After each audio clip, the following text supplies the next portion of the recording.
Saat ini nampak terjadi kericuhan. Syedon ratusan pendemo dari mahasiswa yang menolak kenaikan harga BBM di Simpang Caritas berlangsung ricuh. Akibatnya sejumlah mahasiswa dari berbagai organisasi kemahasiswaan yang menolak kenaikan harga BBM itu turut diamankan ke Polrestabes Palembang. Selain puluhan peserta aksi tersebut, pihak kepolisian dari Polda Sumsel juga Polrestabes Palembang mengamankan bendera dan juga bambu serta spanduk yang berisi tuntutan mahasiswa.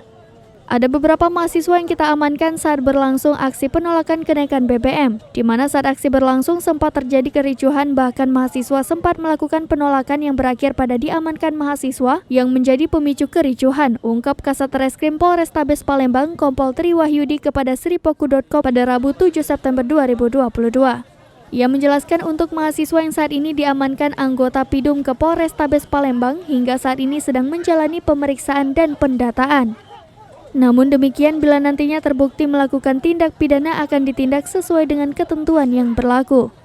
Sedangkan salah satu mahasiswa RZ ketika ditemui, aksi yang digelar sebagai tindak lanjut dari aksi yang dilakukan oleh elemen mahasiswa, di mana hal ini sebagai bentuk keprihatinan terkait kebijakan yang ditetapkan pemerintah yang menaikkan harga BBM. Sebagai anak bangsa, kita merasa prihatin di tengah situasi perekonomian yang saat ini masih carut-marut akibat COVID, pemerintah malah menaikkan harga BBM ini. Jelas mahasiswa dari IMM Cabang UIN Raden Fatah. Saat ini nampak terjadi kericuhan.